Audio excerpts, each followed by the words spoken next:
नमस्कार दोस्तों, स्वागत है आपका आपके अपने YouTube channel success point Saidpur में। दोस्तों, आज के इस हिंदी की वीडियो में हम आपको व्याकरण तथा संज्ञा से संबंधित कुछ तथ्य बताने जा रहे हैं जो कि प्रतियोगी परीक्षाओं के लिए काफ़ी महत्वपूर्ण है। तो इसमें सबसे पहले हम आपको व्याकरण की परिभाषा बता देते हैं। तो व्याकरण की परिभाषा क्या है? किसी भी विषय को शुद्ध लिखना, पढ़ना, बोलना, समझना आ जाए उसे ही हम व्याकरण कहते हैं। या दूसरे शब्दों में हम कह सकते हैं किसी भाषा का या किसी साहित्य का अच्छी तरह से पढ़ना, लिखना, बोलना मनुष्य को समझ में आ जाए उसे ही हम व्याकरण कहते हैं। और व्याकरण के प्रकार देख लेते हैं। व्याकरण कितने प्रकार का होता है? तो व्याकरण के 3 प्रकार होते हैं, जिसमें सबसे पहले है वर्ण, दूसरा है शब्द और तीसरा है वाक्य। तो हम वर्ण जान लेते हैं। वर्ण क्या है? भाषा की सबसे छोटी इकाई, किसी भी भाषा की सबसे छोटी इकाई को हम वर्ण कहते हैं। उसे दूसरे अगर नाम से जाना जाता है उसे अक्षर भी कहा जाता है। तो वर्ण तो जाने गए आप लोग, उससे अक्षर कहा जाता है। दूसरा है कई वर्णों को जो मिलाकर बनता है उसे ही हम शब्द कहते हैं, और कई शब्दों को मिला दिया जाए तो वही वाक्य बनता है। तो इस प्रकार से आप वर्ण, शब्द और वाक्य जान गए होंगे। इसके बारे में हम विस्तृत वर्ण विचार संबंधी एक अलग पार्ट लाएंगे जिसमें हम इस वर्ण और शब्द और वाक्य के बारे में विस्तृत जानकारी आपको दे देंगे।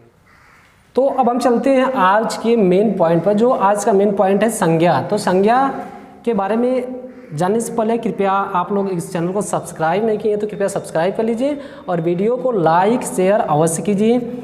और एक बात ये जान लीजिए कि ये जो संज्ञा है, संज्ञा से संबंधित आपके टेट, सीटेट, बीएड एंट्रेंस या अन्य प्रतियोगी परीक्षाओं के लिए कई बार प्रश्न जो है आया करते हैं। तो इसके बारे में हम जान लेते हैं। सबसे पहले संज्ञा की परिभाषा। संज्ञा होती क्या है? तो हम संज्ञा की परिभाषा आप लोगों को बता रहे हैं। किसी वस्तु, स्थान या व्यक्ति के नाम को संज्ञा कहते हैं।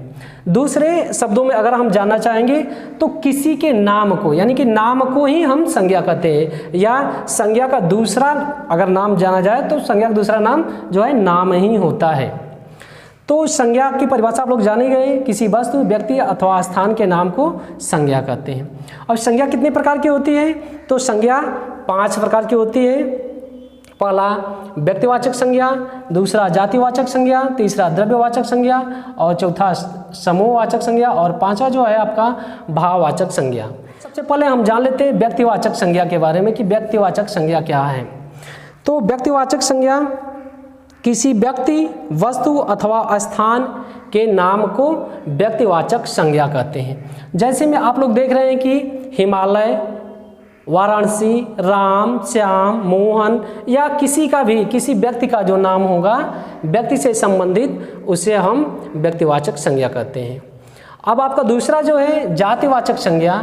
तो जातिवाचक संज्ञा में किसी जाति से संबंधित, जाति का मतलब जो होता है वह संज्ञा शब्द जो किसी जाति का बोध कराता है उसे जातिवाचक संज्ञा कहते हैं। जैसे कि आपका आ गया नदी। नदी आपका जो है एक जाति से संबंधित है। अगर वही आपको पूछ देगा कि गंगा या जमुना, तो अगर गंगा और यमुना आ जाता है तो वह व्यक्ति से संबंधित हो जाएगा, यानी व्यक्तिवाचक संज्ञा हो जाएगा आपका। लेकिन अगर वह नदी का देता है तो नदी आपका जो है जातिवाचक संज्ञा है। पहाड़ जैसे आपको दे दिया कि पहाड़ क्या है, तो पहाड़ आपका जातिवाचक संज्ञा है। अगर वही पूछ देगा कि हिमालय क्या है, अगर हिमालय पूछ देता है तो हिमालय आपका जो है व्यक्तिवाचक संज्ञा हो जाएगी। कभी कभी लोग कन्फ्यूजन में पड़ जाते हैं, इसलिए आप लोग इसको कन्फ्यूजन में मत पड़ना।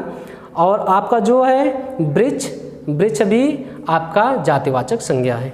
अब चलते हैं अगले नंबर पर, जो आपका अगला है द्रव्यवाचक संज्ञा। तो द्रव्यवाचक संज्ञा के बारे में जान लेते हैं। जिस संज्ञा शब्द से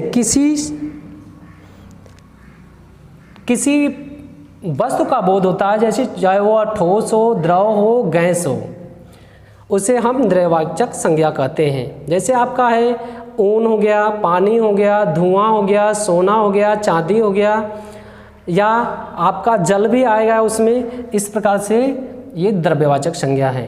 आपका चलते अब चौथे नंबर पर। जो चौथा नंबर आपका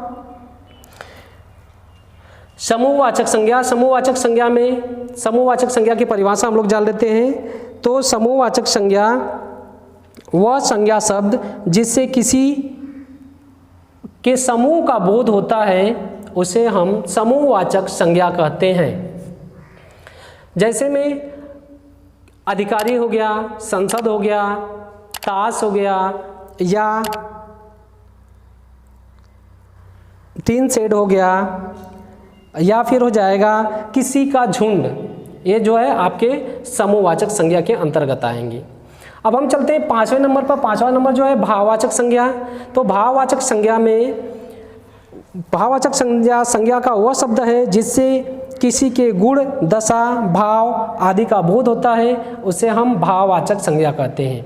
जैसे ठहराव हुआ, अकेलापन हुआ, मोटापा हुआ, यानी इसको हम ऐसे भी जान लेते हैं जिसके अंत में आव, पन, त्वा, पा आदि शब्द आ जाए तो हम जान जाएंगे उसमें जो है हमारा भाववाचक संज्ञा आएगा।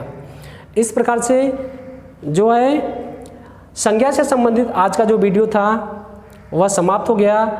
यह वीडियो आपको कैसी लगी कृपया इसे कमेंट के माध्यम से आप बता सकते हैं, तथा वीडियो को लाइक, शेयर, कमेंट अवश्य कीजिए। अगर चैनल पर नए हैं तो कृपया चैनल को सब्सक्राइब कर लीजिए। और वीडियो पूरा देखने के लिए धन्यवाद।